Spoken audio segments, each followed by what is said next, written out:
Le Mardi Mallette, un moment privilégié en compagnie des experts de Mallette, société de comptables professionnels agréés et de services juridiques.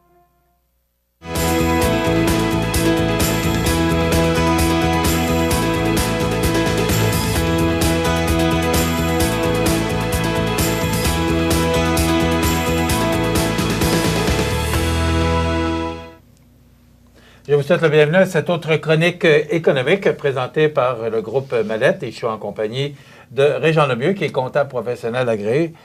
Régent Lemieux, bonjour. Bon matin, Michel. Ce ne sont pas, Régent, les sujets qui manquent. Il y a beaucoup de choses dont on peut parler au niveau économique. Mais là, moi je trouve ça le fun ce matin parce que tu nous apportes une nouvelle positive parce qu'ils sont rares. On regarde les ralentissements économiques, on parle d'inflation, on parle de... Mais il y a quand même tout près de 60 millions d'investissements actuellement dans notre région. Donc, il faut le dire. Ça fait du bien, me semble. Oui, ça fait du bien, effectivement, parce qu'au-delà, mettons, des récessions qu'on entend parler dans le marché de plus en plus, on voit quand même qu'il y a des entreprises manufacturières, entre autres, qui, eux, ont décidé d'investir de façon majeure dans la région. Je vais vous parler de 5 projets actuellement là, qui sont connus. Là. On a parlé de SG Cloutier qui s'en vient vers une fin de structure, là. 28 millions d'investissements, donc qui va se faire à Lillette. Il y a Rousseau Métal qui, il y a moins d'un an, avait fait également aussi une nouvelle usine à Lillette également aussi. À Montmagny, on parle de Kintray, qui sont en train de se relocaliser dans le parc industriel, donc un autre investissement important. On a aussi Marquis qui ont investi pour 6 millions au niveau d'un équipement pour être beaucoup plus productif, être capable d'être un leader ou un leader canadien, là, même. Ils sont rendus plus qu'un leader canadien dans le domaine des éditions de livres. Et également aussi, on parle des entreprises Gilbert Cloutier, là, dans le parc industriel, là, qui est un secteur de service. Oui, qui est sur le boulevard Taché, qui va déménager dans le parc industriel. Aussi. Donc, au total, juste ces 5 projets-là. Puis là, je viens de nommer les projets peut-être les plus importants qu'on voit, là, mais c'est plus de 60 millions d'investissements qui se mettent dans la région. Donc, ça, c'est important parce que ça envoie un signal comme quoi que les entreprises manufacturières du coin vont quand même assez bien. On va connaître des ralentissements comme tous les autres secteurs d'activité. Donc, il y a certaines mises à pied qui vont se faire temporaires. Ils disent bien temporaires. Mais l'économie en région, dans MRC Montmagny-Lillette, en général, ça va bien. Et indirectement, si l'économie va bien au niveau manufacturier industriel, indirectement, le commerce du détail s'ensuit, etc. La seule donnée qui nous reste à régler en région, c'est de fournir davantage de places pour la résidence, d'augmenter le nombre de possibilités d'avoir des résidents à Montmagny, qui est quand même stagnant actuellement. Là. Est-ce que ça bloque, ça, le développement de notre région? Ça bloque parce qu'on sent qu'il y a des gens Je ne veux pas quand on crée des entreprises manufacturières de ce niveau-là. Donc, on a quand même on est chanceux en région. On a quand même des joyaux qui sont en région. L'April, c'est un joyau qui est très connu. Ressort Liberté, c'est des joyaux également aussi. Montel. Après ça, on a Fonderie Poitras qui fabrique un peu partout dans le monde. Il y en a plein d'entreprises qui sont reconnues, pas nécessairement au Québec. Sur le plan canadien, il y en a aussi qui sont reconnus mondialement parce qu'il Wallet Canada qui fabrique des plaintes de chauffage à grandeur du monde. Donc, ce sont des joyaux qui sont ici à Montmagny. Puis ça, il faut en parler. Puis ça attire une main-d'œuvre, ça attire des gens. Puis les gens vont se positionner où il y a des endroits disponibles pour être capables d'y vivre. Là. C'est vrai. C'est bon ce que tu dis ce matin parce qu'on est tenté de regarder. Mais on a des beaux joyaux. On disait qu'en 2004, quand Whirlpool a fermé, là, que ça a été une nouvelle épouvantable. Mais c'était une grosse entreprise, ce qu'on appelle, parce que tu as des PME, des GE. Là. Mais là, maintenant, on a des PME qui sont très fortes et qui emploient un paquet de monde. Là, on en compte quasiment facilement une quinzaine en région. Même Prolam avec Saint-Signan, c'est un leader au niveau des planchers de remorques reconnu à l'Amérique du Nord au complet.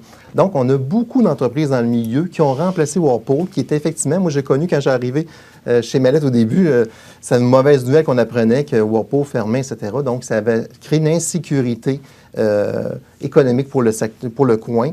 Puis même les gens pensaient que ça allait quasiment devenir, pas le Val-Jalbert, mais en tout cas, les gens mentionnaient que pour Montmagny, c'était comme une fin de l'industriel. Puis au contraire, on a connu une panoplie d'entreprises qui ont réussi à se développer en région et qui emploient aujourd'hui 150, 200, 250 employés. Donc, ça devient quand même des employeurs majeurs pour notre secteur. Ça fait du bien, me Donc, semble. je voulais le mentionner, Oui. parce qu'on a souvent des mauvaises nouvelles à vous annoncer, mais ce matin, moi, je trouvais que c'était une bonne nouvelle à dire, puis il s'en vient d'autres projets. Fait que soyons à l'écoute là-dessus. Est-ce que la pénurie de main-d'œuvre freine ces entreprises-là au développement? Oui, malheureusement, mais freine des entreprises du secteur de Montmagny et de Lillette, mais également aussi freine l'ensemble des entreprises au Québec, même mondialement. Donc, c'est pour ça qu'on doit investir, bien entendu, sur les travailleurs étrangers. Donc, il y a beaucoup de travailleurs étrangers. D'ailleurs, quand on se promène dans les épiceries, on voit de plus en plus de travailleurs étrangers. Oui. La fin de semaine, entre autres, je ne sais pas si vous avez remarqué, mais on voit de plus en plus de travailleurs étrangers. Puis aussi, on doit améliorer il faut investir dans notre production. Puis c'est ça qu'on a peur avec l'augmentation des taux d'intérêt. Comme déjà mentionné, on a peur que les entreprises ne veulent pas investir dans les équipements de haut de gamme, des équipements qui permettent d'améliorer l'efficience de la ligne de production. Mais là, on a quand même des exemples concrets qui se sont arrivés dernièrement, malgré la hausse des taux d'intérêt. La semaine dernière, on ne savait pas trop sur quel pied danser, mais on s'attendait que le gouverneur du Canada, parce qu'il a dit qu'il ferait une pause pour un certain temps, le temps de voir le taux d'inflation, savoir si elle allait baisser assez, parce qu'on va atteindre 2 tu nous l'as mentionné à la dernière chronique. Il a été tenté, parce qu'aux États-Unis, la Fed, la Federal Bank américaine, qui de son côté, a augmenté les taux. Et nous autres, ce qui se passe aux États-Unis, on s'en ressent ici. Et pourtant, il ne l'a pas fait. Qu'est-ce qui l'a retenu? Bien là, on commence à sentir une baisse au niveau de la consommation en général, donc dans le secteur. Ils s'attendent même, selon l'économiste de la Banque nationale, ils s'attendent que le taux devrait baisser à 3 dès cet été, le taux d'inflation. Présentement, il est à 5,9 que je rappelle, là. Mais on s'attend que le taux va commencer à baisser de façon importante au cours des prochains mois. Entre autres, le prix du pétrole a beaucoup baissé, donc les stations d'essence il a baissé. Et puis le fait de réaugmenter le taux aurait un impact négatif encore, comme on l'avait déjà mentionné. Ça crainerait. Parce que la majorité de l'inflation au Canada est créée par les taux d'intérêt. C'est le taux d'intérêt qui a créé, comme on l'avait mentionné, une bonne partie de l'augmentation du taux d'inflation, parce que indirectement, ça a un impact aussi. Mais là, ils s'attendent que, dans le fond, il va y avoir une baisse d'emploi. Donc, on parle plus que... Là, on n'avait pas vraiment perdu d'emploi. Là, on va sentir un peu des mises à pied qui va s'annoncer. Il ne faut pas paniquer par rapport à ça. Mais on ne parle plus de récession. Actuellement, on parle d'une stagnation. Donc, une stagnation de l'économie qui est un peu moins pire qu'une récession. Ce sont les économistes, là. On parle d'une récession qui serait faible. À ce moment-là, le terme qu'on utilise, c'est une stagnation de l'économie qui se passe. Stagner, ça veut dire que Stagner, c'est que le produit intérieur brut, dans le fond, arrête d'augmenter. Il reste un niveau quasiment zéro. Donc, c'est environ ça qui s'attend au cours des prochains mois. Et là, à cet effet-là, ils ne voient pas l'opportunité, parce qu'on avait mentionné, ça prend un certain temps avant que l'impact d'un taux ait un impact sur le consommateur. Qu'est-ce qu'il a mentionné, le responsable de la Banque du Canada? Bien, qu'il n'y avait pas nécessairement à refaire une baisse de taux, autant que, mettons, que les États-Unis, où le taux d'inflation est beaucoup plus difficile à descendre. Est-ce qu'on peut s'attendre, parce que tu parles dès le début de l'été, là, que l'inflation pourrait tomber à 3 mais on sait que l'ambition du gouverneur de la Banque du Canada, c'est 2.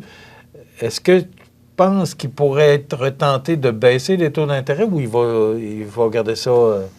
On a eu un petit signal que peut-être il y aurait une baisse de taux dès 2023, qui a laissé peut-être un peu entrevoir. Donc, ça veut dire vers la fin de l'année. Vers la fin de l'année 2023. Alors qu'au début, il n'en parlait pas du tout de baisse de taux. Il parlait plus davantage 2024. Pour ma part, je n'y crois pas tellement, là. Je pense qu'ils vont laisser vraiment ramener le taux d'inflation au niveau normal. Donc, on est à 5,9, que je rappelle. Donc, on n'est pas encore rendu à cette étape-là, là.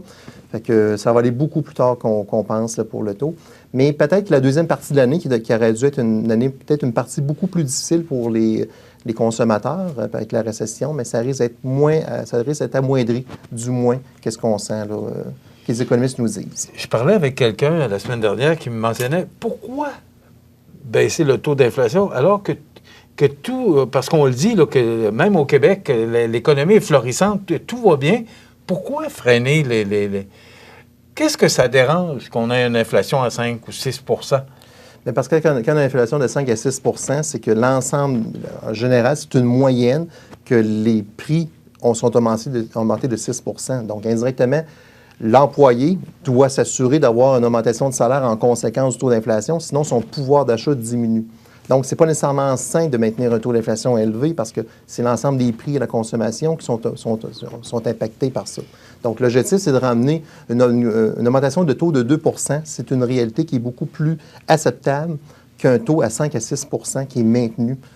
Donc, on va ressentir, donc, si le taux d'inflation baisse, ça veut dire que, normalement, les produits, en général, ont baissé. Énergétiques, des produits de consommation courante, les épiceries, etc., l'essence. C'est ça veut dire que lorsque le taux d'inflation baisse. Ça veut dire que l'ensemble des prix a baissé. Ça, c'est positif pour nous comme contribuables. Est-ce que tu crois que l'ensemble des prix peut baisser dans les prochains mois? Non, pas toutes, mais on s'attend que le prix du pétrole va continuer probablement à baisser. On sent déjà dans les quincailleries des baisses. Quand on parle avec les jeunes des quincailleries, il y a beaucoup moins de rénovation que l'an passé à pareille date. Donc, on sent que les gens ont commencé à moins consommer.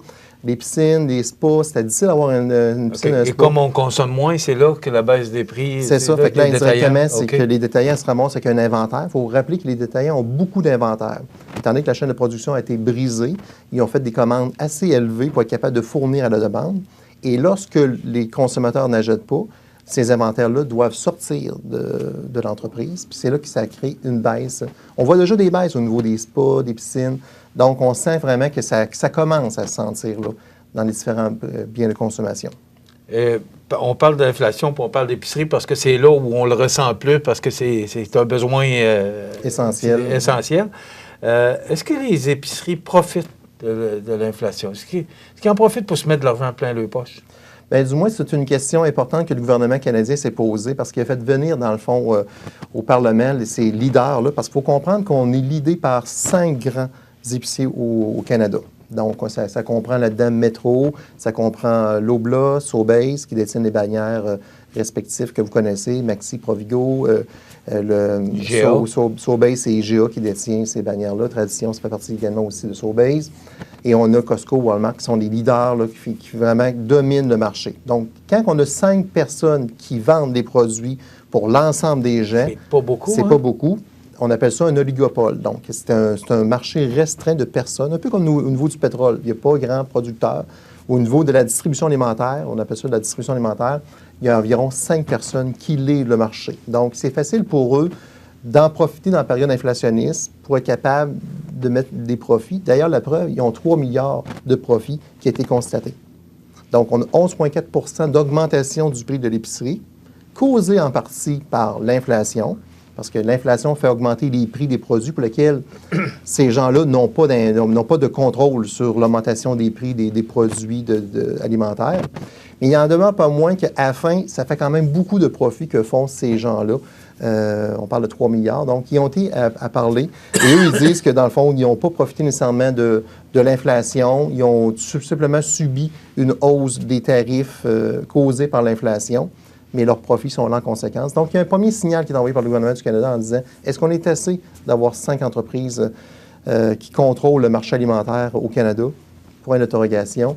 Est-ce qu'ils s'en mettent plein les profits? On sait que ce n'est pas les détaillants du coin qui ramassent. Bien souvent, c'est la maison mère qui contrôle l'ensemble de ces bannières-là qui bénéficient de ces profits. Est-ce qu'il y en avait plus de joueurs auparavant, puis ça a comme diminué? Ça a diminué, oui, effectivement.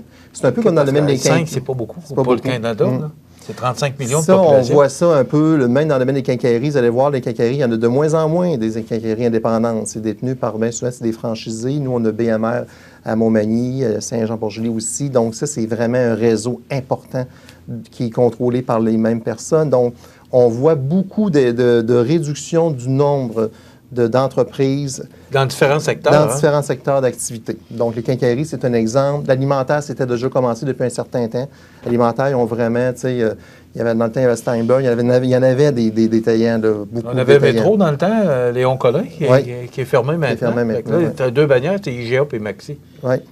Mais ça reste que Métro demeure quand même comme une bannière dans les 5 bannières principales au Canada. Là. Métro qui détiennent aussi Super C. Mais comme à Montmagny, il y a 2 joueurs. Il y a 2 joueurs à Montmagny. Très intéressant. C'est toujours très intéressant. Moi, j'aime bien aimer cette chronique-là parce que l'économie, c'est ça qui... Ça nous affecte notre portefeuille directement. C'est ça. Merci beaucoup, Régent. On se retrouve dans 2 semaines. Donc, voilà, ça complète cette chronique économique présentée par le groupe Mallette au 14 chemin des Poiriers, 248 57 77 pour rejoindre les comptables agréés et l'équipe juridique aussi qu'on retrouve maintenant au groupe Mallette à Montmagny. Voilà, ça complète. Le Mardi Mallette, un moment privilégié en compagnie des experts de Mallette, société de comptables professionnels agréés et de services juridiques.